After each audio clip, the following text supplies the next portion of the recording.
साबिक वजीर हरीश राव ने कहा कि वज़ीर आला रेवंत रेड्डी ने मुसलमानों की बेइज्जती की है। उन्होंने कहा कि जुबली ज़मनी इंतखाब के दौरान वज़ीर आला रेवंत रेड्डी ने कहा कि कांग्रेस है तो मुसलमान है, कांग्रेस है तो आपकी इज्जत है, कांग्रेस नहीं तो कुछ नहीं।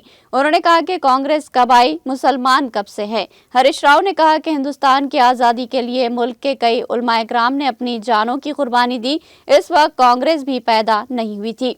रेवंत रेड्डी ये कैसे कह सकते हैं। उन्होंने कहा कि रेवंत रेड्डी मुसलमानों को ब्लैकमेल करने की कोशिश कर रहे हैं। उन्होंने रेवंत रेड्डी से मुतालबा किया कि वो तमाम मुसलमानों से माफी मांगे। रेवंत रेड्डी गारू हमारे मुसलमानों का भी बेइज्जती करा।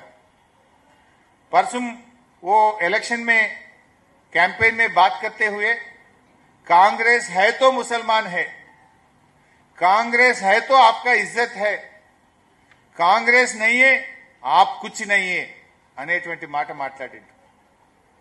हाउ कैन ही से कांग्रेस नहीं है तो आप कुछ नहीं है, कांग्रेस कब आया, मुसलमान कब से है।